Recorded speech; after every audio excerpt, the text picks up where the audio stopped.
Vamos a abrir la Biblia otra vez, como la semana pasada, en Jeremías capítulo 29, versículo 14.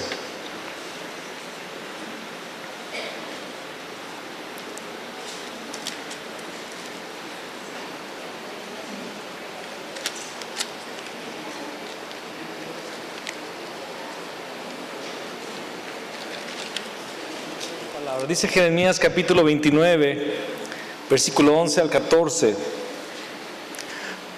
Vamos a leerlo juntos. 1, 2, 3. Porque yo sé los pensamientos que tengo acerca de vosotros, dice Jehová, pensamientos de paz y no de mal, para daros el fin que esperáis. Entonces me invocaréis y vendréis y oraréis a mí, y yo os oiré, y me buscaréis y me hallaréis, porque me buscaréis de todo vuestro corazón, y seré hallado por vosotros, dice Jehová. Hasta ahí. Amén. Vamos a orar una vez más. Señor, gracias en esta tarde por permitirnos reunirnos en tu nombre para darte el culto a ti. Señor, esta reunión se trata de ti y salimos beneficiados también. Pero esta reunión se trata de adorarte a ti, de conocerte a ti, de ponerte, Señor, de anteponerte, Señor, ante toda situación y ante todas circunstancias, Señor. Darte la alabanza, darte la adoración y hacerlo, Señor, conforme a ciencia y entendimiento. Danos el conocimiento de Cristo, Señor. Danos la revelación de Cristo en este día. Danos la revelación de tu presencia, oh Padre, en medio de nosotros. Presencia eterna, presencia manifiesta, presencia que nos rodea, que nos inunda, Señor, que nos transforma. El día de hoy, Señor, genera en nosotros, Padre, un espíritu, Señor, de gracia y de súplicas delante de ti. Pues lo pedimos en el nombre de Cristo Jesús. Amén y amén. Quisiera hilar el tema de hoy con el tema de la semana pasada. Y la semana pasada vimos un poquito del contexto histórico de este versículo que acabamos de leer. El pueblo de Israel está a punto de ser llevado, bueno, ya fue llevado cautivo una primer parte de personas, pero el resto de la nación aún sigue en Jerusalén y ha sido sitiada, ha sido atacada por un imperio llamado el Imperio Babilónico. Y el Señor está hablando vez tras vez a través del profeta Jeremías que se tienen que arrepentir de sus malos caminos, que deben volverse a Dios. Y en unos capítulos anteriores, creo que es el capítulo 25 o 26, Dios le dice al pueblo de Israel a través de la boca del profeta Jeremías: van a estar allá por 70 años cautivos. ¿Quién tiene 70 años para estar preso en otra nación, para estar como un esclavo en otra nación? ¿A quién le gustaría pasar 70 años así? Pues Dios lo ha dicho, 70 años van a estar allí cautivos. Y al final de estos 70 años Dios le dice al pueblo de Israel: voy a juzgar a la nación, a la nación de Babilonia. Ustedes van a regresar acá. Y unos capítulos después es que leemos que Dios dice: pues yo sé los pensamientos que tengo acerca de vosotros, pensamientos de bien y no de mal, para daros el fin que esperáis. Entonces, o sea, después de 70 años, ¿se fijan? Entonces, me invocaréis y vendréis y oraréis a mí, y yo os oiré. Porque en ese momento Dios está diciendo: yo ya no los voy a escuchar más. Aunque clamen, aunque pidan ayuda, ya no los voy a escuchar, porque el tiempo de la ayuda se terminó. El tiempo de espera, el tiempo de paciencia, mi paciencia terminó. Pero va a llegar el día que van a venir, me van a invocar y yo los voy a escuchar. Y ustedes me van a buscar, me van a encontrar, porque me van a buscar, como dice allí, de todo vuestro corazón, y seré hallado de vosotros, dice Jehová. Me van a buscar de todo corazón. La verdad es que mi inquietud del día de hoy, mi inquietud personal, y algo a lo que me ha llevado al Señor muy fuertemente, muy drásticamente, es a esta verdad que necesitamos entender. Yo en lo personal, es que debemos, y en lo colectivo yo quiero transmitirlo, porque Dios nos está tratando a nosotros y también a la nación. ¿Alguien se puede dar cuenta de eso? Dios quiere que le busquemos de todo corazón. Y entonces me buscaréis y me hallaréis, porque me buscaréis de todo vuestro corazón. ¿Qué significa de todo el corazón? Con todo el corazón. Total atención, total concentración, un enfoque total en las cosas de Dios. Porque le buscamos generalmente de forma parcial, o solo porque algo está sucediendo que queremos que cambie, ahí le buscamos. Pero Dios quiere llamar nuestra atención. Y ahorita en la mañana mi esposa me pregunta: ¿y qué te ha hablado a Dios de todo esto que ha pasado contigo, mi vida? Y no quiero que durante la predicación vayas a decir que Dios te dijo cuando no me dijiste ahorita a mí. Y bueno, después de esta pregunta, mi vida, he estado pensando algo muy sencillo, que Dios es el pastor, amén.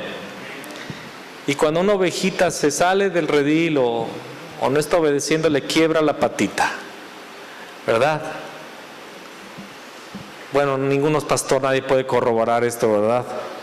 Nadie ha trabajado con ovejas, ¿verdad? Pero sí, los pastores le quiebran la patita a la oveja, y es para que la ovejita esté agarrada del pastor, porque necesita sus cuidados, sus tratos, su medicina, su amor.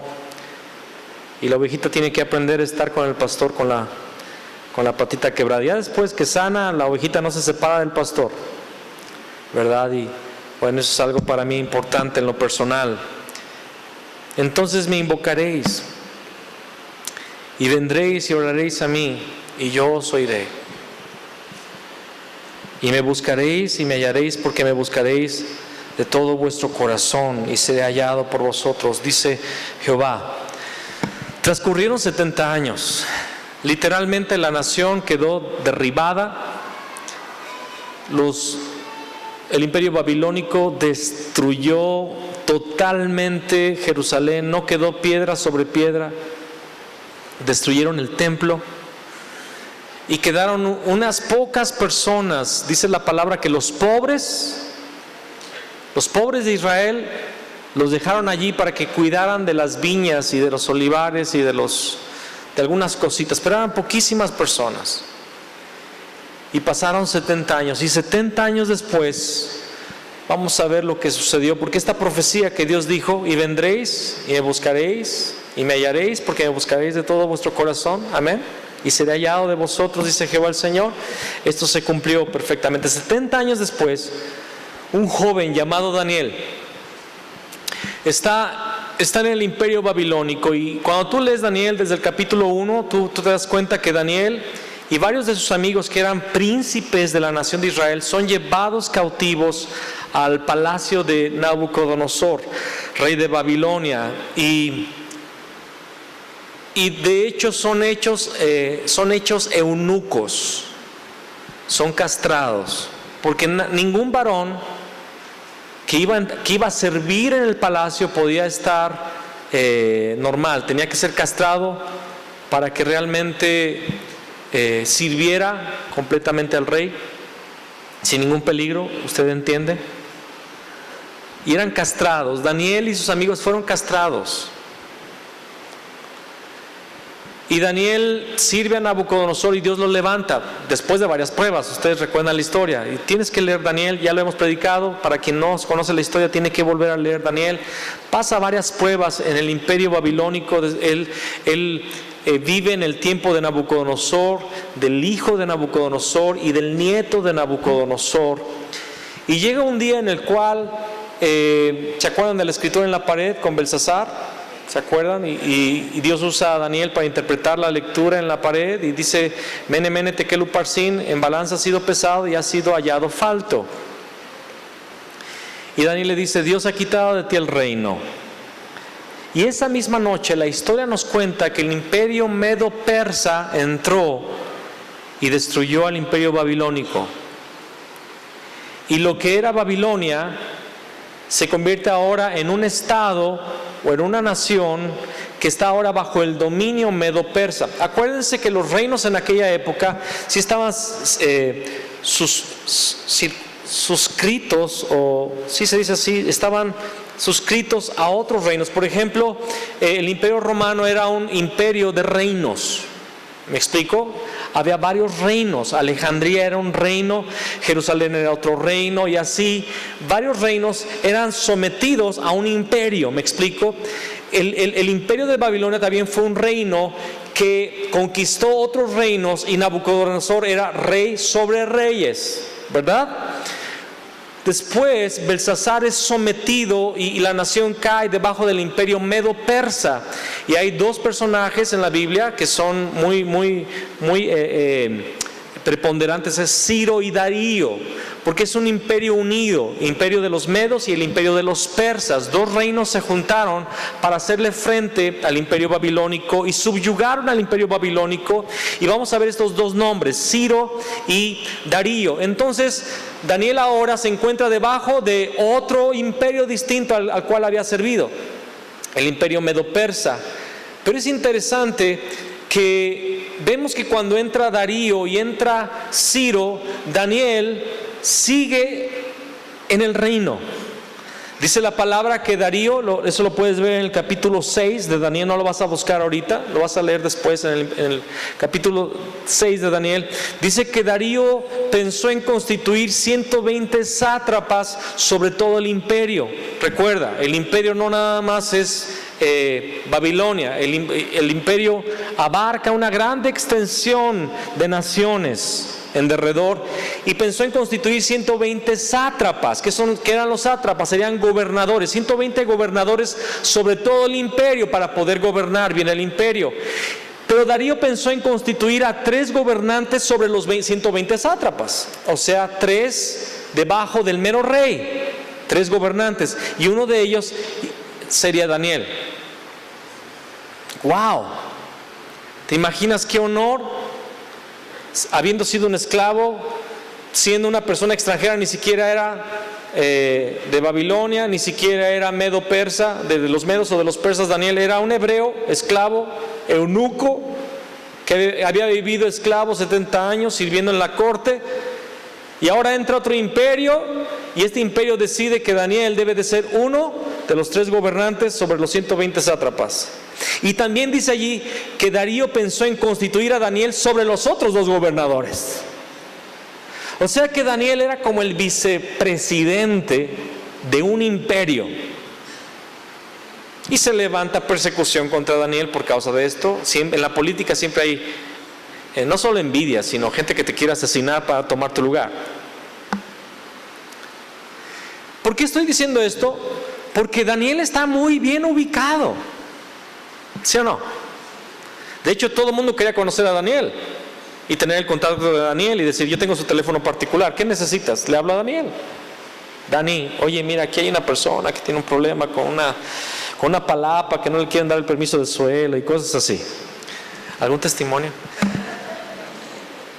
Daniel era el segundo, así como lo fue Josué. Esos hebreos siempre no sé cómo lo logran, pero llegan a los escalafones más altos, ¿verdad? Pues son el pueblo de Dios.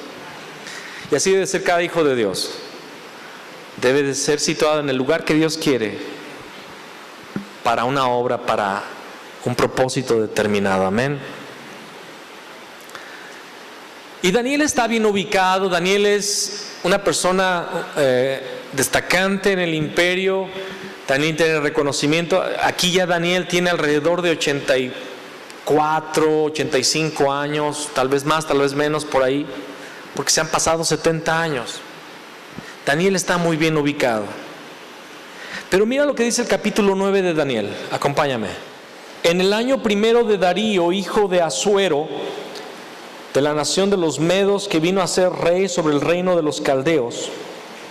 Los caldeos son el imperio de Babilonia, ¿ok? En el año primero de su reinado, yo, Daniel, miré atentamente en los libros el número de los años de que habló Jehová al profeta Jeremías, que habían de cumplirse las desolaciones de Jerusalén en 70 años.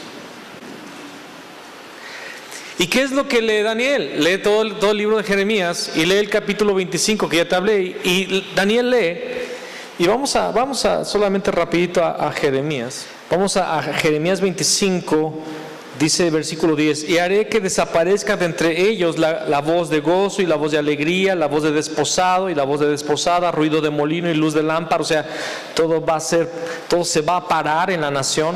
Toda esta tierra, está hablando de Jerusalén, será puesta en ruinas y en espanto, y servirán estas naciones al rey de Babilonia, ¿qué dice allí?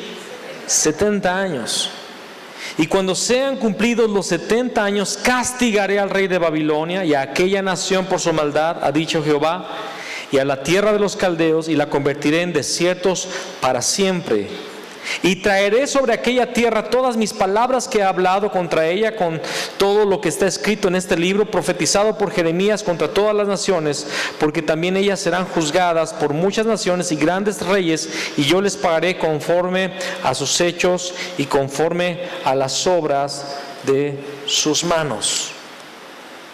Y Daniel está leyendo esto. ¿Y qué lee? Que Dios había profetizado 70 años y que después de esos 70 años Dios iba a juzgar al imperio de los caldeos, y que se había terminado los 70 años del cautiverio de Israel. ¿Y qué ha pasado? Acaba de suceder que pasaron 70 años, Babilonia ha caído delante del imperio medo-persa, y ¿qué dice Daniel? Ya es el tiempo de nuestra libertad. Es el tiempo de la restauración. Y si hay un título para este tema, tal vez es el tiempo de la restauración. Hay un tiempo para la restauración. Hay un tiempo que Dios quiere restaurar las cosas. Y entonces Daniel, al ver que la profecía, de hecho, ya empezó a tardarse porque ya se cumplió el tiempo, ¿qué hace Daniel? Él no hace lo que muchos cristianos hacen. Bueno, Jesús va a venir cuando Él quiera. Yo ya soy salvo, gloria a Dios, que Él venga cuando Él quiera.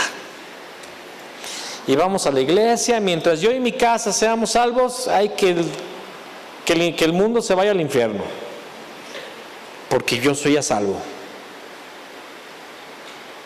O como los jóvenes: no venga, Señor, hasta que Martita me haga caso, o hasta que Pedrito me ponga el ojo. No, Daniel hace algo. Daniel es activado su espíritu, es activada su alma a la búsqueda del cumplimiento profético de la restauración. Y dice la palabra ahí en Daniel 9, dice en el versículo 3: y volví mi rostro a Dios el Señor. Y volví mi rostro a Dios el Señor, buscándole en oración y ruego, en ayuno, cilicio y ceniza. ¿Será esto buscarle de todo el corazón, como había sido profetizado en Jeremías? Y me buscaréis y me hallaréis, porque me buscaréis de todo vuestro corazón. Y aquí está Daniel orando, ayunando, en cilicio, o sea, se viste de ropas ásperas, y ceniza, literalmente se ponían ceniza en la cabeza o polvo, en señal de arrepentimiento. Daniel no está aquí hincado, bañadito, en la sala de su casa, sobre una alfombra, bien a gusto, arrodillado orando delante de Dios. No, Daniel se humilla delante de Dios. Daniel clama a Dios. Daniel busca el rostro de Dios. Y mira la oración que él hace: y oré a Jehová mi Dios, e hice confesión diciendo: ahora, Señor, Dios grande, digno de ser temido, que guardas el pacto y la misericordia con los que te aman y guardan tus mandamientos, hemos pecado. Hemos cometido iniquidad, hemos hecho impíamente y hemos sido rebeldes, y nos hemos apartado de tus mandamientos y de tus ordenanzas. Como ya dije, a pesar de que Daniel gozaba de una posición privilegiada en el imperio de los medos y persas, Daniel se propone buscar el favor de Dios sobre el pueblo de Israel, sobre su pueblo, haciendo oración y confesión, y eso significa arrepentimiento. Arrepentimiento. Cuando él dice hice oración e hice confesión, porque orar es hablar con el Señor, orar es entablar un diálogo, una búsqueda del Señor. Le busca en oración, pero dice hice confesión, y eso significa arrepentirse, porque solamente confiesas lo que has hecho mal, confiesas tu error. No dicen las autoridades confiese, quiero que firme esta confesión. ¿No es así? ¿Y qué es la confesión? Es dar conocimiento de nuestros delitos, de haber quebrantado la ley. Eso es confesar. Hice confesión. Ahora, mi pregunta es, ¿Daniel era un pecador? ¿Daniel era un hombre apartado de Dios? No es así. Durante 8 capítulos previos hemos visto que Daniel es un hombre que busca al Señor desde que este jovencito, desde que llegó a Babilonia. Él se propuso no contaminarse con la comida y la bebida de Nabucodonosor. Él decide buscar al Señor, y vemos que es probado. Cuando lo echaron al foso de los leones, lo echaron porque él decidió seguir orando 3 veces al día a su Dios, a pesar del edicto del rey. Sus amigos fueron echados al horno de fuego porque decidieron no arrodillarse delante de la estatua de oro que Nabucodonosor había levantado. O sea, él y sus amigos habían sido personas íntegras, habían sido personas que buscaban el rostro de Dios, habían sido buenos cristianos, le podríamos llamar así el día de hoy. Pero a pesar de ser lo que eran en Dios, de ser justos, él decide identificarse con el pecado de la nación. A eso se le llama el día de hoy, actualmente le llamamos arrepentimiento identificatorio. Significa identificarnos con el pecado de la nación. Y esto es bíblico porque Jesús lo hizo en el río Jordán. Jesús se bautizó sin necesitarlo porque él quiso identificarse con los pecados de la humanidad. Y él se bautizó. Y esto le agradó a Dios al tal grado que Dios dijo: este es mi Hijo amado en quien tengo contentamiento. Porque Jesús estaba haciendo algo que está en el corazón del Padre. Él quiere que nos identifiquemos con el pecado de nuestra nación, para que confesemos sus pecados. Te voy a preguntar algo. El mundo es pecador, y el mundo va a seguir pecando. El mundo no se va a arrepentir porque el mundo es mundo. Ellos están ciegos. Dice la palabra que el príncipe de este mundo cegó el entendimiento de los incrédulos. Ellos están ciegos. Ellos no se van a arrepentir de sus pecados. Algo que me causa tristeza, alguien tal vez no va a concordar conmigo, pero no importa, lo que estoy diciendo es la verdad. A mí me dio mucha tristeza ver el eslogan que ha adquirido el país en estos terremotos: México está de pie. Me da tristeza porque denota, se puede ver la ceguera espiritual. México no está de pie, México está caído. México debiera estar de rodillas. Si un eslogan debiéramos levantar los cristianos es: México está de rodillas, clamando la misericordia y el perdón de Dios. Porque lo que ha venido sobre nuestra nación no es un simple hecho de la naturaleza, no es algo natural. Es algo natural, claro, la tierra tiembla, pero es un juicio de Dios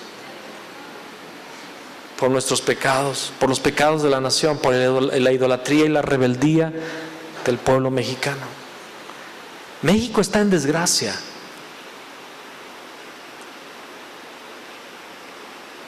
Y cuando México dice México está de pie, ¿sabes qué es eso? Dura cerviz.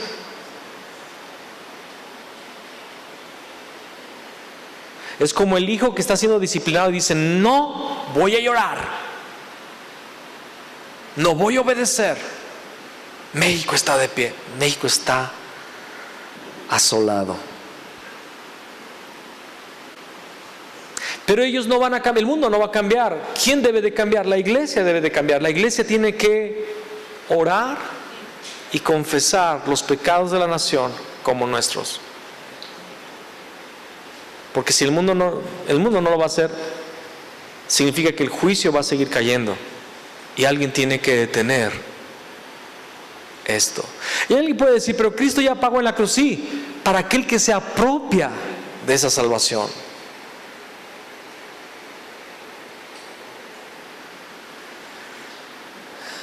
Cuando estábamos viendo el terremoto, estaba un pastor conmigo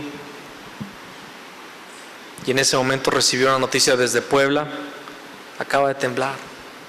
Antes de que las noticias lo sacaran, el pastor que estaba conmigo estaba recibiendo un mensaje de un familiar de él, porque estaban muy preocupados buscando a la mamá, que no estaba en casa.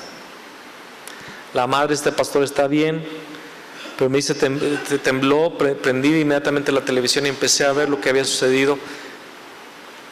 Esa mañana, nuestro presidente, Enrique Peña Nieto, había hecho un acto simbólico, recordando la catástrofe del 85.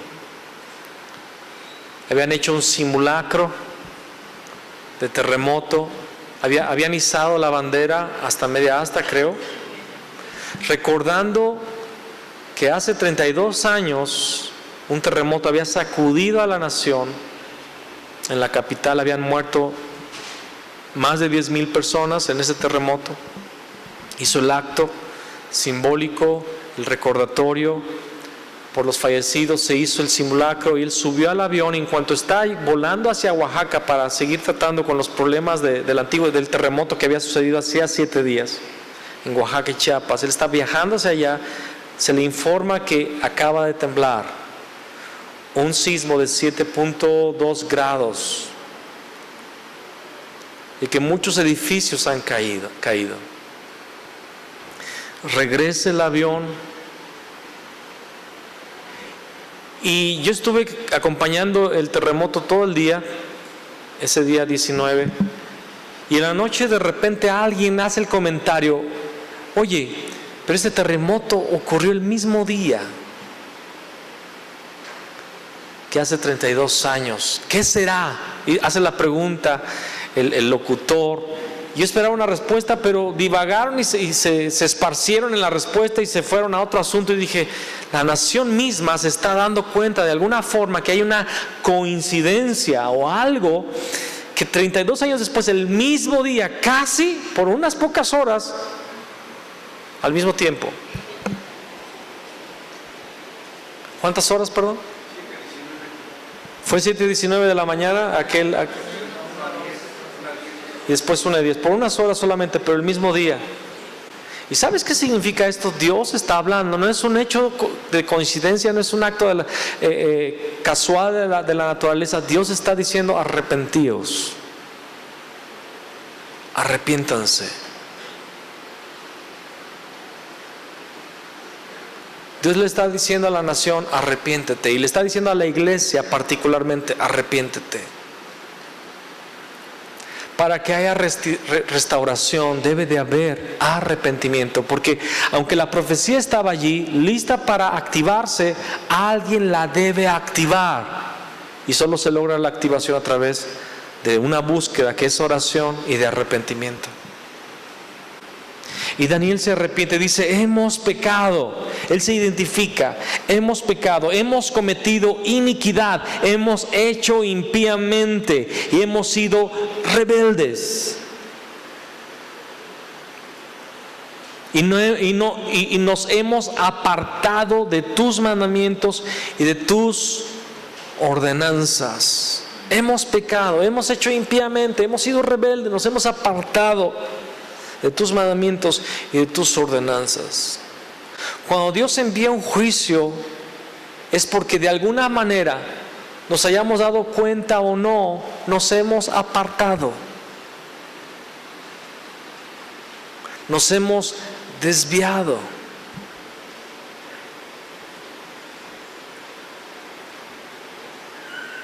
Nos hemos desviado. Y nuestras vidas están llenas de pecado. Y aunque Daniel era justo, Él decide identificarse con los pecados de la nación, pero mi pregunta es, ¿será que nosotros somos como Daniel? ¿O nuestro arrepentimiento no será más que identificatorio, será un arrepentimiento por nuestros pecados reales, en nuestra condición real de pecado y de desvío de los caminos de Dios? ¿No será que en realidad no es que nos debamos arrepentir por la rebelión de la nación, sino que nos debiéramos arrepentir de nuestra propia rebelión, de nuestro propio pecado?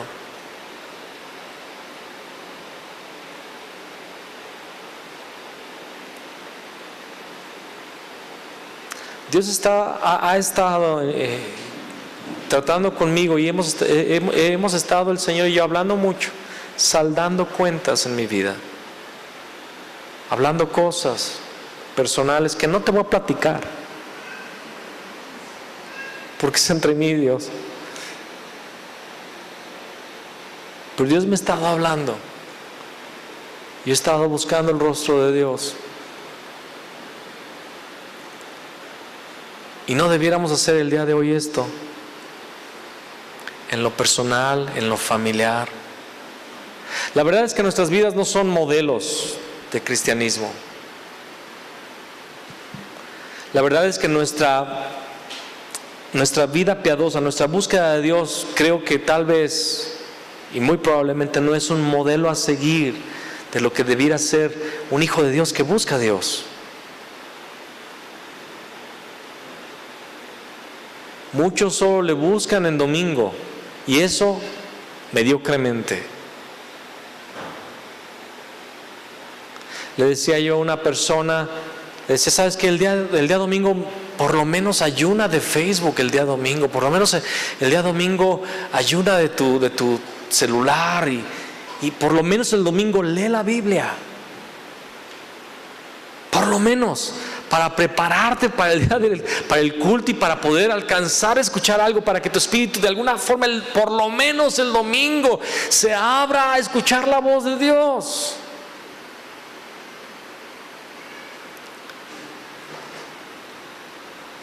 Escuchamos ayer algo acerca de un grupo que se llamaron los puritanos en los Estados Unidos. Los puritanos, ellos se consagraban desde el día sábado para el culto del domingo. Y algunos hasta si iba a ser día de cena, se consagraban toda la semana, porque iba a ser el día de la cena del Señor, donde iban a comer el pan y beber el vino, y se consagraban desde una semana antes, buscando el rostro de Dios. Pero muchos de nosotros venimos y llegamos tarde, venimos de cualquier forma, de cualquier manera. Algunos ya hasta vieron su programa de televisión matutino de domingo, los toros o la Fórmula 1 o lo que haya sido. Algunos se la han pasado en Facebook o en Twitter o en Instagram durante toda la mañana.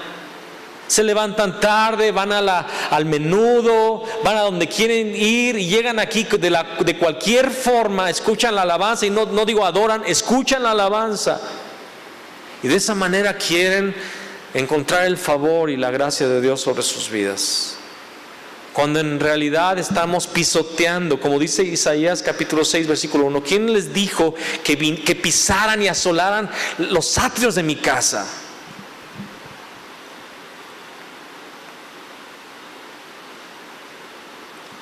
Hemos pecado, hemos cometido iniquidad, hemos hecho impíamente y hemos sido rebeldes y nos hemos apartado de tus mandamientos y de tus ordenanzas. No hemos obedecido. El versículo 6, acompáñame por favor, Daniel, capítulo 9, versículo 6. No hemos obedecido a tus siervos los profetas, que en tu nombre hablaron a nuestros reyes, a nuestros príncipes, a nuestros padres y a todo el pueblo de la tierra. Tuya es, Señor, la justicia, y nuestra la confusión de rostro, como en el día de hoy lleva todo hombre de Judá, los moradores de Jerusalén y todo Israel, los de cerca y los de lejos, en todas las tierras a donde los has echado a causa de su rebelión con que se rebelaron contra ti. Oh Jehová, nuestra es la confusión de rostro de nuestros reyes, de nuestros príncipes y de nuestros padres, porque contra ti hemos pecado.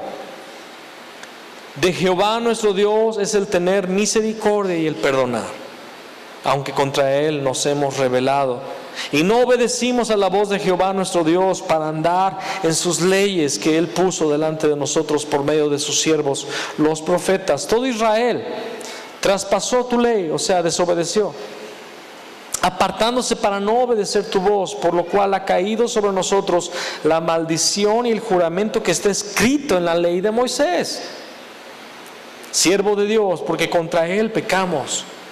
Y Él ha cumplido la palabra que habló contra nosotros y contra nuestros jefes que nos gobernaron, trayendo sobre nosotros tan grande mal, pues nunca fue hecho debajo del cielo nada semejante a lo que se ha hecho contra Jerusalén. Conforme está escrito en la ley de Moisés, todo este mal vino sobre nosotros y no hemos implorado el favor de Jehová nuestro Dios para convertirnos de nuestras maldades y entender tu verdad. Por tanto, Jehová veló sobre el mal y lo trajo sobre nosotros, porque justo es Jehová nuestro Dios en todas sus obras que ha hecho, porque no obedecimos a su voz. Ahora pues, Señor Dios nuestro, que sacaste tu pueblo de la tierra de Egipto con mano poderosa y te hiciste renombre cual lo tienes hoy, hemos pecado, hemos hecho impíamente, oh Señor, conforme a todos tus actos de justicia. Apártese ahora tu ira y tu furor de sobre tu ciudad Jerusalén, tu santo monte, porque a causa de nuestros pecados y por la maldad de nuestros padres, Jerusalén y tu pueblo son el oprobio, que significa vergüenza, son la vergüenza de todos en derredor nuestro. Ahora pues, Dios nuestro, oye la oración de tu siervo y sus ruegos, y haz que tu rostro resplandezca sobre tu santuario asolado por amor del Señor. Inclina, oh Dios mío, tu oído y oye. Abre tus ojos y mira nuestras desolaciones y la ciudad sobre la cual es invocado tu nombre, porque no elevamos nuestros ruegos ante ti, confiados en nuestras justicias, sino en tus muchas misericordias. Oye, Señor, oh Señor, perdona, presta oído, Señor, y hazlo.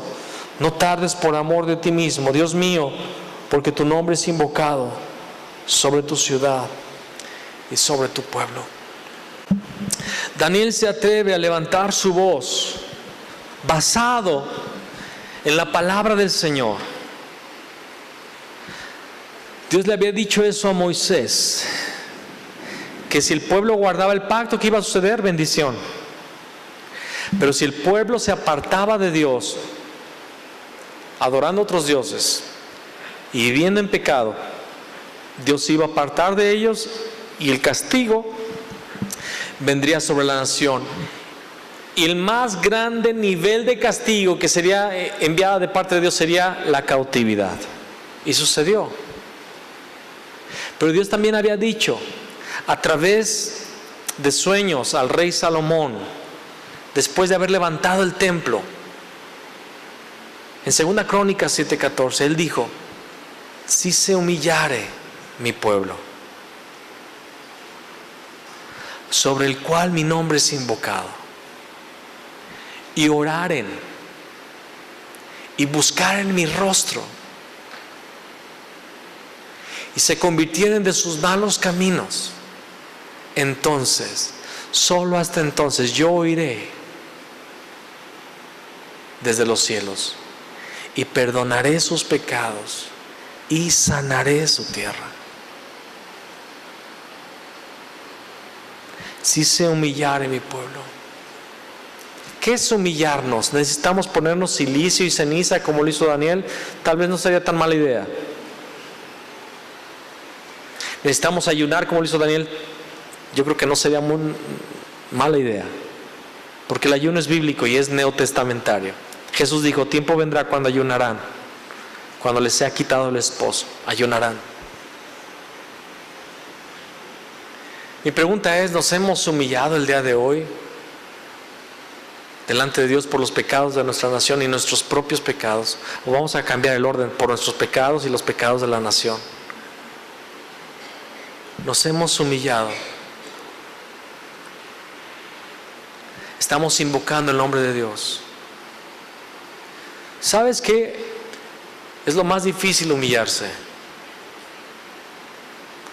¿Cuántos han tenido que pedir perdón? ¿No es humillante?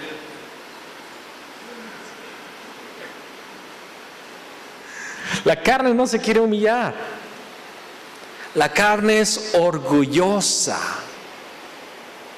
El primer pecado registrado es el orgullo. Y no es registrado aquí en la tierra. Sucedió en los atrios celestiales.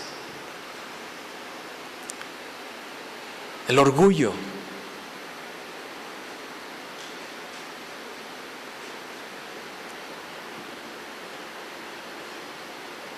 Es el que nos impide acercarnos a Dios y que nos separa de las personas.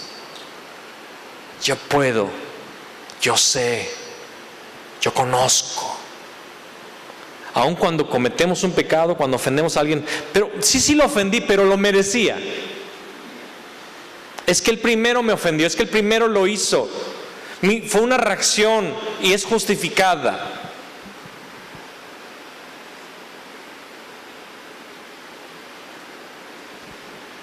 Mira lo que dice Oseas, adelante de Daniel, Oseas, capítulo 5. Vamos a leer el versículo 15 y parte del capítulo 6.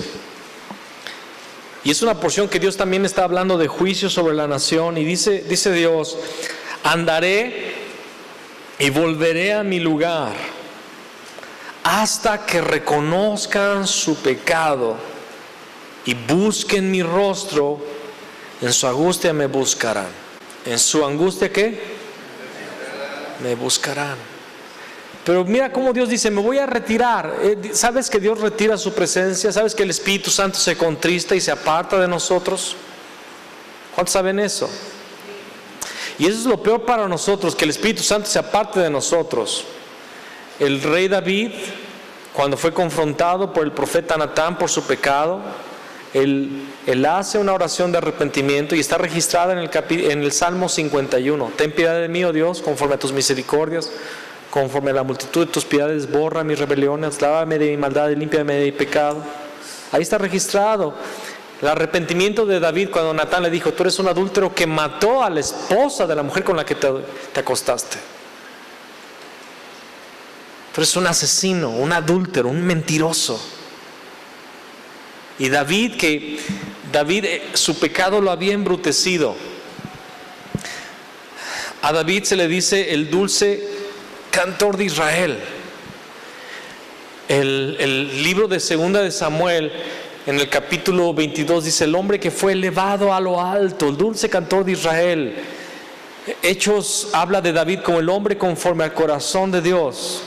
Pero este hombre un día se descuidó y cayó en pecado. Dice la palabra que en el tiempo que los reyes salen a la guerra, David se quedó en su casa a descansar y mandó a su general, y él se quedó a flojear. Y ese día que se quedó a flojear, paseando por el terrado de su casa, vio que una casa vecina había una mujer muy bella desnuda, y en lugar de quitar la mirada, porque un accidente no es pecado, ver a una mujer o a algo ilícito, ver si por accidente no es pecado, pero él no desvía su mirada, empieza a contemplarla y empieza a codiciarla mientras ella se baña. Ahora, yo no sé qué hacía una mujer bañándose en el techo de su casa, ¿verdad? Betsabé también. Hermanas, cuidado con la sensualidad. Yo he hablado con muchas hermanas acerca de su forma sensual de vestir y de actuar. Y ha habido quien le da pena, siente vergüenza y trata de cambiar su forma de vestir y su forma de actuar, porque a veces puede estar tapadita hasta el tobillo, ¿verdad? Y hasta el cuello, pero ser la mujer más sensual de la tierra y generar pecado en otra persona o en las personas. Puede estar totalmente tapada y la sensualidad es una situación del corazón. Pero también hay mujeres que visten provocativamente, y tal vez no necesitas estar bañándote en el terrado de una casa para que caigas en pecado con otra persona, pero tu vestimenta ya está causando pecado. Y alguien dirá, pues ¿cuál pecado? Yo no me meto con nadie, hermano. Yo no estoy, las señoritas, yo no he fornicado, las mujeres casadas, yo he sido fiel a mi marido. Pero dice la palabra, Jesús dijo, si alguien mira a una mujer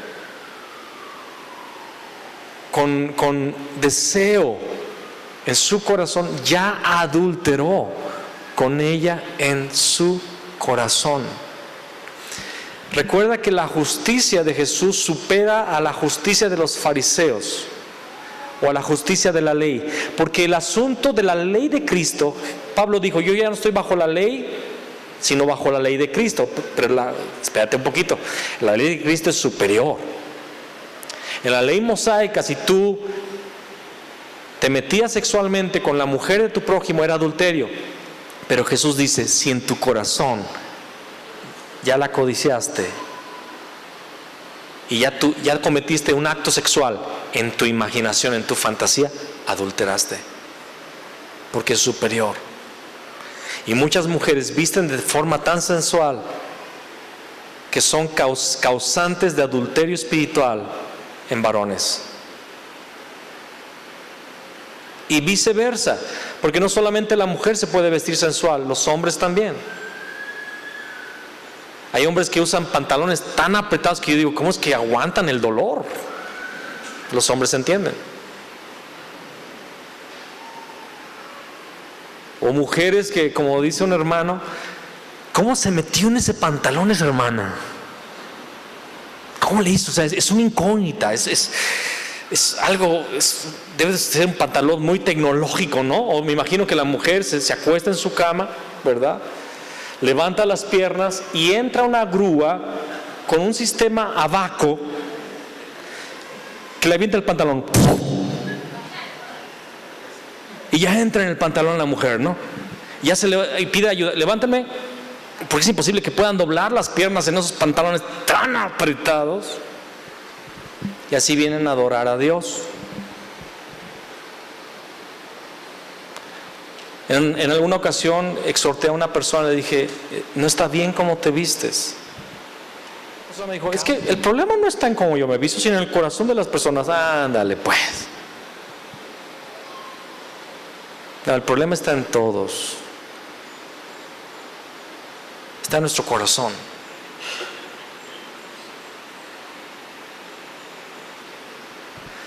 David la ve, la desea, la manda a llamar, se acuesta con ella, se embaraza. Y ustedes conocen toda la historia del rey David. Pero el día que es confrontado por el profeta Natán, él se arrepiente de todo corazón y él dice, no quites de mí tu Santo Espíritu. No quites de mí tu Santo Espíritu.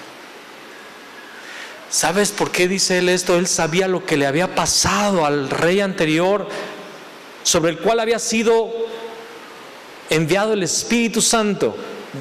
Saúl había recibido el Espíritu Santo y había sido ungido, estaba lleno del Espíritu Santo, pero el día que peca, y su pecado fue de rebeldía, ni siquiera fue de adulterio, se rebeló contra Dios, no obedeció a Dios por 2 ocasiones, y al final sí consultó a una bruja, a una hechicera, porque el pecado siempre es una espiral descendente, es poco a poco, no te das cuenta. Pero su primer pecado fue no obedecer la palabra de Dios. Dios quitó su espíritu de sobre Saúl y demonios vinieron a atormentar la vida de Saúl. Y se quedó, fue un loco que persiguió toda la vida a uno de sus más leales vasallos y yerno, por cierto. Enloqueció tanto que un día David dijo, no, este hombre aunque se arrepiente y me pide perdón, yo sé que si sigo aquí en el país me va a perseguir siempre, entonces me voy a tierras extranjeras. Se había vuelto loco. ¿Y cómo termina Saúl? Él mismo se asesina aventándose sobre su propia espada. Se suicidó. ¿Dónde está Saúl? No está en el cielo.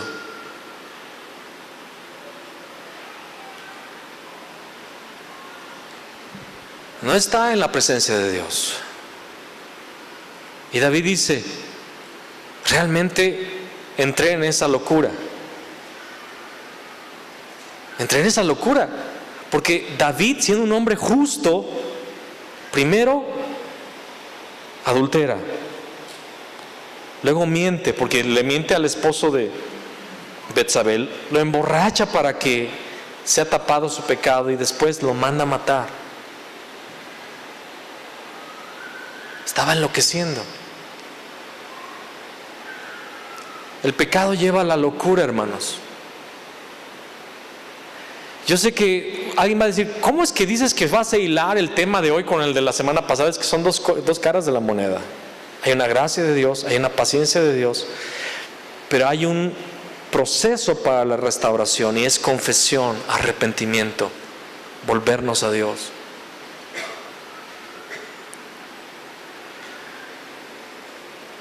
Y David se arrepiente de todo su corazón. Mira lo que dice Oseas en el capítulo 6 ahora. Vamos a leer otra vez el versículo 15. Dice, andaré y volveré a mi lugar hasta que reconozcan su pecado. ¿Hasta cuándo? ¿Hasta cuándo el Señor se va a apartar? Hasta que reconozcas tu pecado y busquen mi rostro. En su angustia me buscarán. Venid, esa es una invitación de Dios. Venid y volvamos a Jehová, porque Él arrebató y nos curará, hirió y nos vendará. ¿Quién es el que hiere? ¿Quién? ¿Quién es el que arrebata? Dios. Dios. Nada sucede sin el permiso de Dios. Y Dios es el que hiere. Dios es el que arrebata. Yo no sé qué Dios ha arrebatado en tu vida. Yo no sé qué herida ha causado en tu vida, pero fue Dios. Muchas cosas las atribuimos al diablo. Yo sé que hay momentos de prueba, lo dije la semana pasada, pero recuerden, estoy hablando de la otra cara de la moneda, amén. Haz un balance. Muchos se van a un extremo de decir todo es del diablo, y otros todo es juicio. Hay un balance, pero Dios es el que permite las cosas. Pero ¿por qué lo quiere hacer? Si Él hiere es porque Él quiere curar, si Él arrebata es porque Él quiere vendar, si Él hace las cosas o Él permite las cosas que suceden en nuestra vida es porque Él quiere que nos volvamos a Él de todo nuestro corazón y le busquemos con todo nuestro corazón, porque Él quiere restaurar. Él es bueno, pero su justicia no puede ser pasada por alto. Venid y volvamos a Jehová, porque Él arrebató y nos curará, hirió y nos vendará. Nos dará vida después de 2 días. En el tercer día nos resucitará y viviremos delante de Él. Esto es profético y tiene un significado importante con el reloj mundial de Dios, con la humanidad. Dice el versículo 3, y conoceremos y proseguiremos en conocer a Jehová, como el alba está dispuesta a su salida, y vendrá a nosotros como la lluvia tardía y temprana a la tierra. Esa es la promesa, ese es el deseo de Dios, que nosotros le conozcamos y que prosigamos en conocerle. Dios no quiere nada más reuniones en domingo. Dios no se importa mucho con nuestra liturgia en un sentido. A Dios no le importa una iglesia llena de personas. A Dios le importan personas que están buscando su rostro, que quieren conocerle y que quieren ser cambiados. Mi pregunta para ti el día de hoy es: ¿realmente quieres cambiar o solamente tú vienes a una iglesia? Porque yo veo personas que no quieren cambiar viniendo a la iglesia. Venid y volvamos a Jehová, porque Él arrebató y nos curará, hirió y nos vendará, nos dará vida. ¿Cuántos quieren la vida de Dios? ¿Cuántos quieren la vida de Cristo en ustedes? Nos dará vida después de 2 días, en el tercer día nos resucitará y viviremos delante de Él. Y conoceremos y proseguiremos en conocer a Jehová, como el alba está dispuesta a su salida, y vendrá a nosotros como la lluvia tardía y temprana a la tierra. ¿De qué habla este pasaje? Es la misma profecía del rey David. Mira, sin perder esta porción, acompáñame a 2 de Samuel 22, 23. Rápido, 2 Samuel 23, versículo 1 dice: estas son las palabras postreras de David.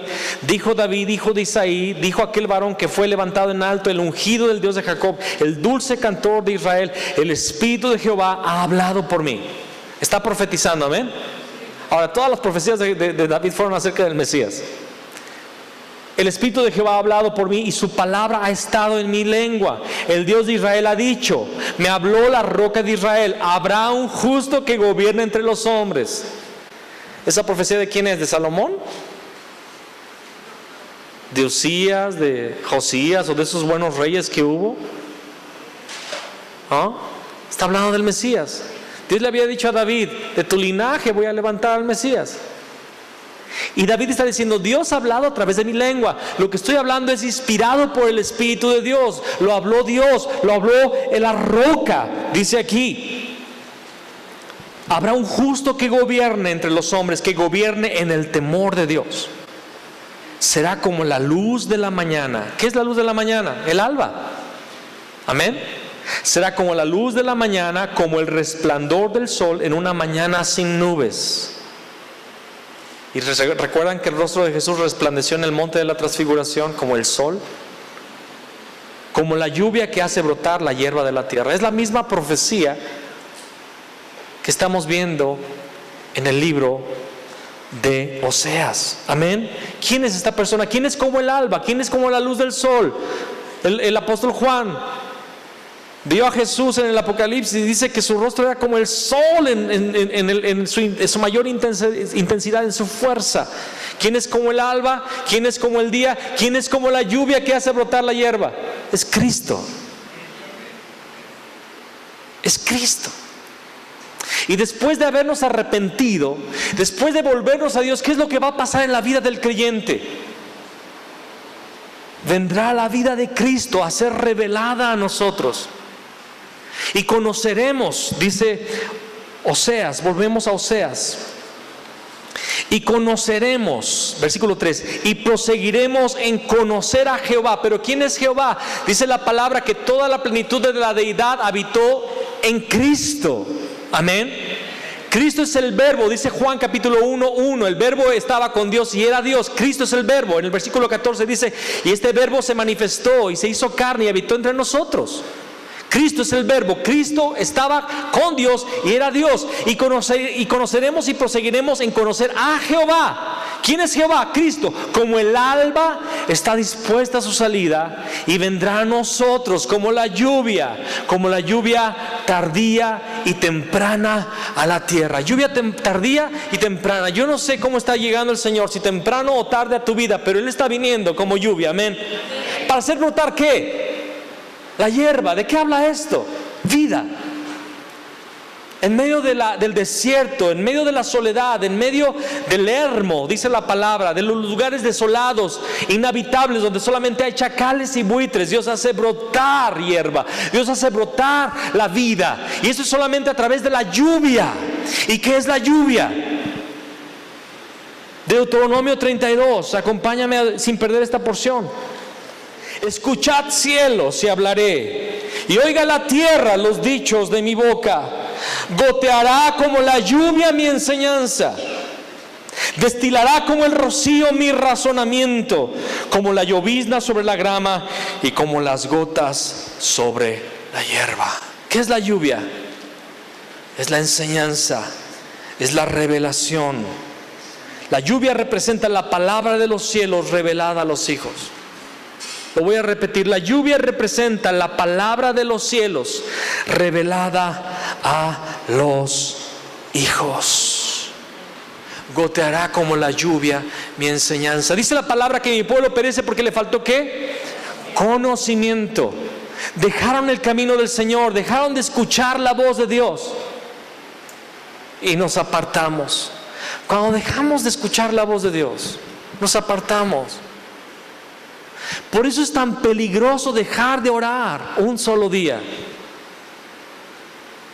Por eso es tan peligroso no leer la Biblia todos los días. Por eso es escúchame, es peligrosísimo. Y por eso la mayoría de ustedes anda mal.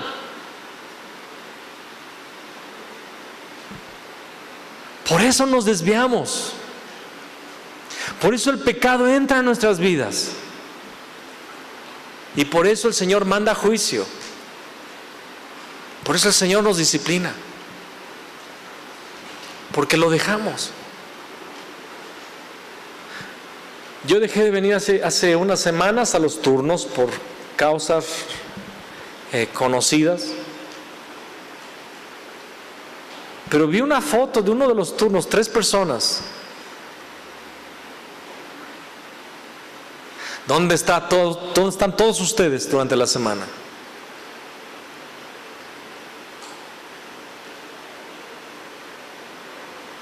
Somos una vergüenza delante de los ángeles.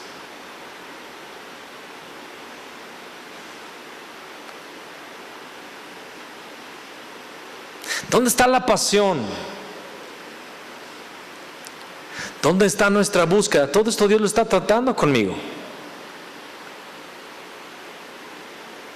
Dios me ha dicho, ok, te voy a tener por las buenas o por las malas.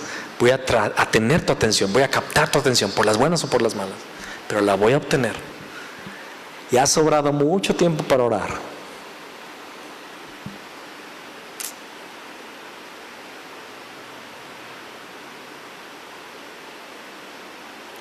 Y Dios viene con una voz mansa y dulce, diciendo, te amo. Y voy a hacer todo lo necesario para que no te pierdas. Yo sé los pensamientos que tengo de ti, Fabián. Son pensamientos de bien, no de mal, para darte el fin que esperas. Y vas a venir, y me vas a buscar, y me vas a encontrar, porque me vas a buscar de todo tu corazón, y voy a ser encontrado por ti. Mira lo que dice Oseas, volviendo a Oseas, en el capítulo 6, en el versículo 6 dice, porque misericordia quiero y no sacrificio. ¿Por qué? Porque misericordia quiero y no sacrificio, y conocimiento de Dios más que holocaustos. ¿Qué es lo que Dios quiere? Que gritemos bien fuerte en la alabanza. Eso es bueno, hazlo. Que dancemos con todas nuestras fuerzas hasta que ya no aguantemos la danza para el Señor. Eso es bueno, hazlo, danza, alégrate, ofrécele un sacrificio de alabanza a Dios. Amén. Es que lo que Dios quiere es mis diezmos y ofrendas. También hazlo. Pero ¿qué dice Dios? Sacrificio, dice aquí, porque misericordia quiero. O sea, una vida de piadosa, una vida que es afuera. Un hombre de misericordia, un hombre obediente, un hombre y una mujer justos. Misericordia quiero y no sacrificio, y conocimiento de Dios más que los holocaustos. Que conozcas a Dios. Que sobre tu vida esté siempre goteando la lluvia, temprana y tardía, la palabra de Dios siendo revelada. Cada día que tú anheles la palabra de Dios, la revelación de Dios todos los días, más que un alimento, más que un sirloin, más que el mejor restaurante. Que disfrutes de la presencia de Dios más que la mejor película de estreno en esta semana. Más que tu deporte favorito, o tu hobby favorito, o tus amistades favoritas. Que anheles la presencia de Dios más que todas las cosas. Conocimiento de Dios, dice, más que holocaustos. Mas ellos, cual Adán, traspasaron el pacto, allí prevaricaron contra mí. Dios nos está llamando al lugar de su presencia. Dios quiere cambiar tu vida. Dios quiere que tú dejes tu pecado. Varones y mujeres, Dios quiere que dejes tus pecados sexuales, los pecados en tu mente. Dios quiere que muchos de ustedes dejen el rencor, dejen la amargura y puedan perdonar. La mentira, la rebeldía, el problema básico, el problema base es la rebelión. La desobediencia. el orgullo, desobediencia, están amalgamados.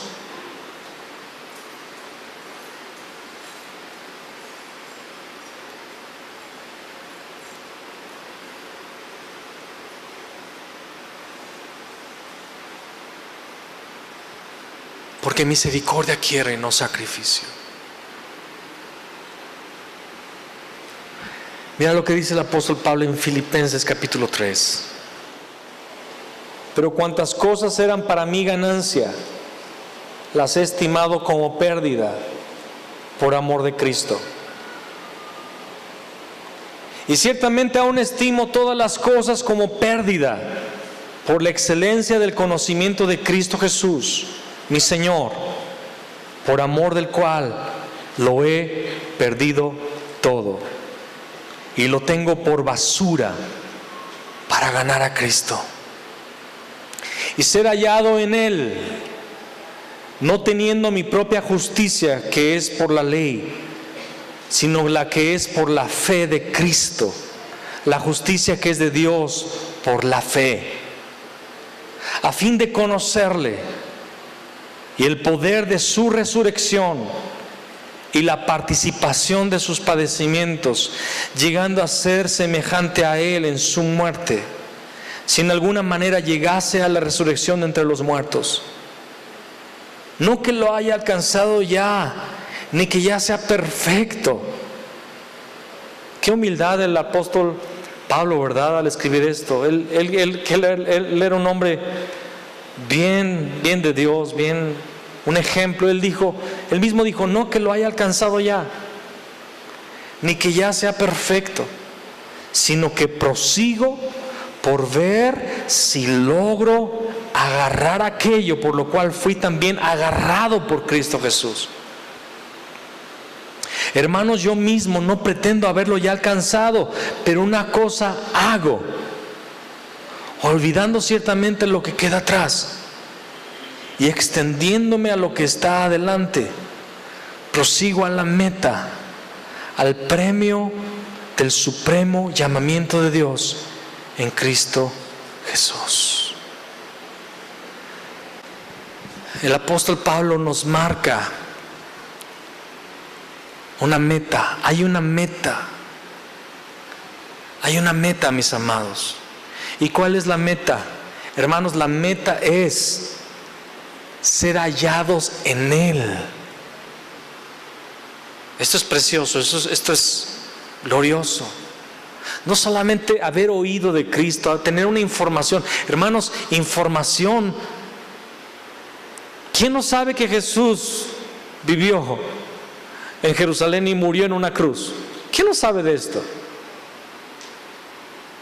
Eso es información. ¿Cuántos no fueron bautizados cuando niños en una religión cristiana? ¿Cuántos no fueron bautizados? Yo fui bautizado cuando era niño. ¿Cuántos no participaron de alguna religión o secta que predicaba de un Cristo? ¿Verdad? Eso no salva. Ni estar en este lugar salva. ¿Cuál es la meta?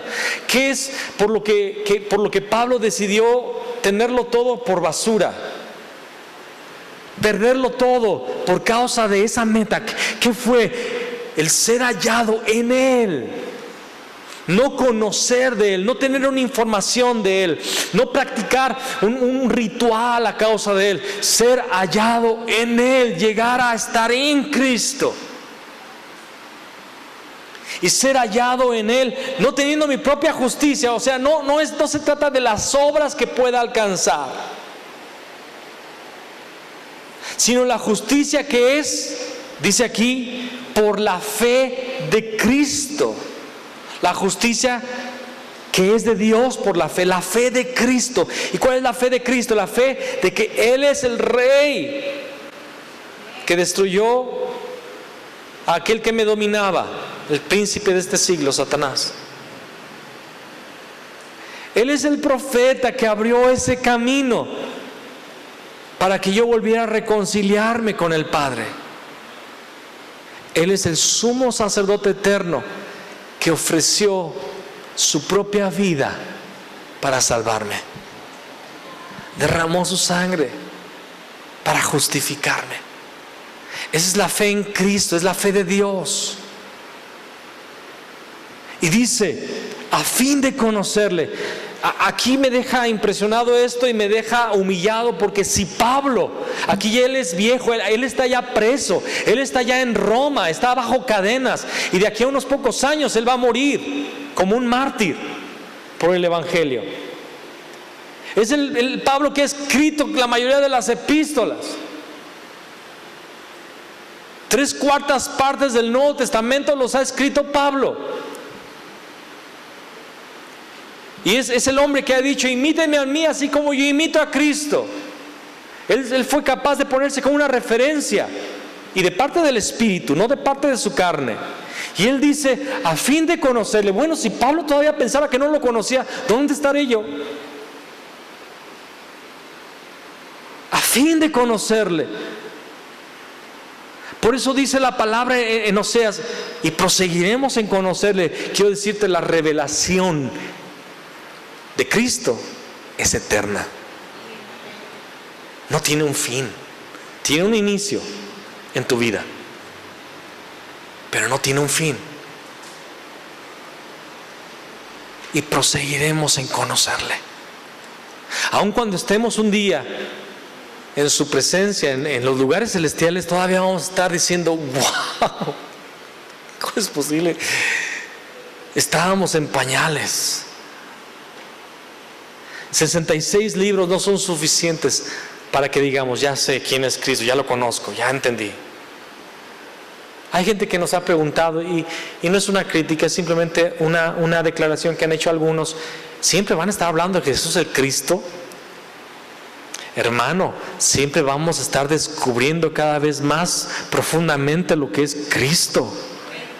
Si crees que por entender rey, sacerdote y profeta ya entiendes lo que es el Cristo, es algo profundo, a fin de conocerle, y el poder de su resurrección y la participación de sus padecimientos. Pablo quería padecer por Cristo. Nosotros oramos, Señor, ¿verdad? Líbrame del mal, amén. Por cierto, no es una persona, el mal, amén. Es líbrame del mal, amén. Pero Pablo decía, yo quiero padecer por Cristo, llegando a ser semejante a Él en su muerte. Llegando a ser semejante a Él en su muerte, si en alguna manera llegase a la resurrección entre los muertos. No que lo haya alcanzado ya, ni que ya sea perfecto, sino que prosigo. ¿Cuántos podríamos decir en este día, hermano, yo prosigo? Esta semana no paré y prosigo. No voy a parar, hermano. Hermano, yo voy a proseguir, no me voy a detener. Y prosigo por ver si logro asir aquello por lo cual fui también nacido por Cristo Jesús, tomado por Cristo Jesús. Hermanos, yo mismo no pretendo haberlo ya alcanzado, pero una cosa hago, olvidando ciertamente lo que queda atrás y extendiéndome a lo que está delante. Eso es bien importante, hermanos. Gloria a Dios por lo que ya sucedió en nuestras vidas. Gloria a Dios por los éxitos. Gloria a Dios por las victorias. Y si no han sido victorias, si han sido puras derrotas, pues ya pasó. Está en el pasado. Olvidando ciertamente lo que queda atrás. Muchas personas nos hemos desviado por sentirnos ya confortables en nuestro lugar y en nuestro escalafón espiritual. ¿Me explico? De eso hablé la semana pasada, que Dios estaba tratando con mi vida, la inercia de las cosas. Y a eso se le llama mediocridad. La inercia puede ser un grande obstáculo. Venir cada domingo, venir a esta iglesia, participar de cierto turno, ¿verdad?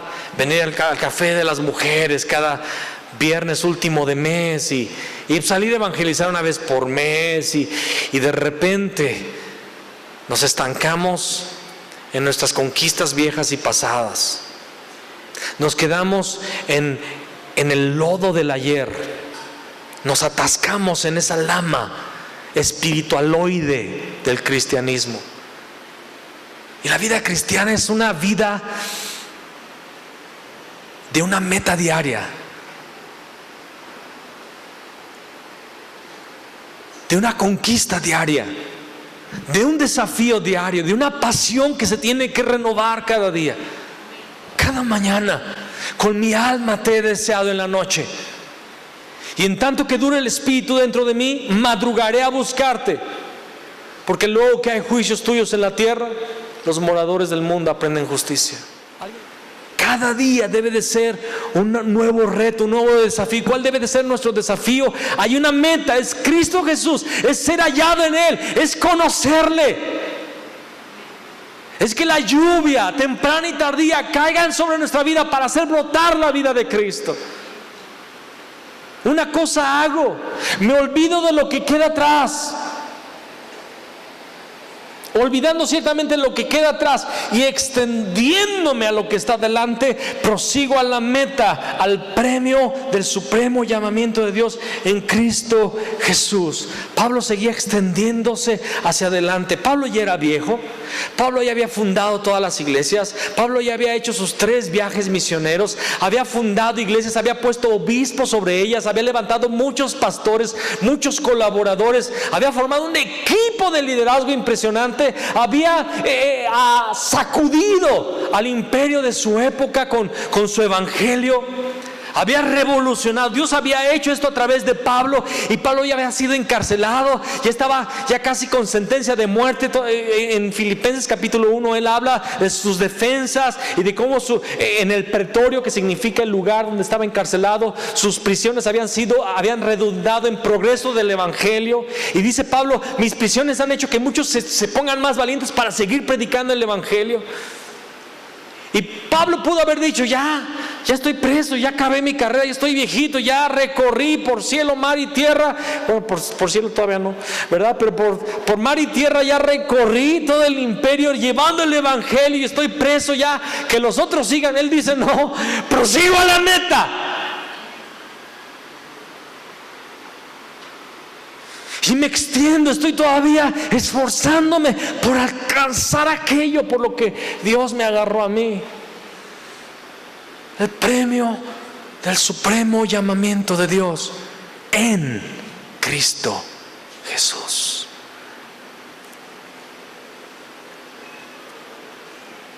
Dios quiere restaurar a su iglesia, pero esa iglesia tiene que despertar a través de oración y de arrepentimiento.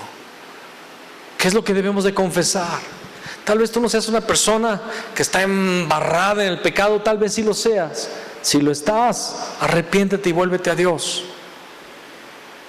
Él es amplio en perdonar. Él no está con su chicote listo para pegarte ahora que te arrepientas. No, Él está con bálsamo, Él está con aceite para ungir tus heridas, para restaurarte. Y si tú eres una persona que cree que es justa, arrepiéntete igual. Y tal vez en eso Dios te va a mostrar pecado. Isaías se dio cuenta que era pecador. Siendo un hombre muy justo, él se dio cuenta delante de la justicia. Y estoy hablando delante de la justicia de Dios, no delante del predicador que te está hablando en este momento. Yo no estoy hablando de que te depares con la santidad. A veces nuestro problema es que nuestra santidad es una santidad que comparamos a la de los demás. ¿Y sabes qué? Esa no es la medida. La medida es Cristo, la medida es la santidad de Dios. Dios es santo, y cuando estamos en su presencia siempre nos daremos cuenta que todavía hay pecado a tratar. Hay cosas que deben de ser derribadas, y hay una restauración que Dios debe de hacer en nuestra vida. Arrepentíos fue la predicación de Jesús, porque se ha acercado el reino de los cielos. Dios está llamando a la nación al arrepentimiento. 32 años después de una catástrofe, Dios está mandando otra el mismo día. Y este es un mensaje que la iglesia debe de oír. Y México no debe de estar de pie, México debe estar de rodillas, clamando por la misericordia de Dios, por el perdón de Dios. Primero sobre la iglesia, porque los pecados de la nación son el reflejo del estado de la iglesia.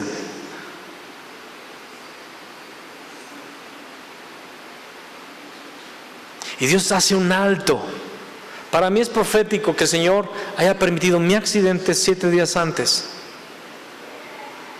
durante el primer terremoto y entre el segundo. En lo personal, si no es profético para la nación, eso no me interesa. Es profético para mí y por lo menos para usted que se congrega aquí. Dios está poniendo un alto. Dios está rompiendo nuestra patita.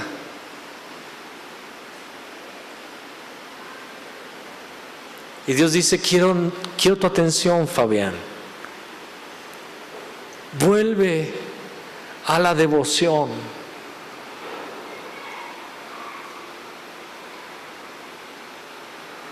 Vuélvete a mí. Cierra tus ojos ahí en tu lugar. Emanuel, ven aquí con tu guitarra y vamos a orar al Señor con una canción. Rápido, Emanuel, corriendo. Cierra tus ojos. Y dice la palabra, y oré e hice confesión. Si necesitas arrodillarte, yo no solamente te invito, te exhorto a que lo hagas.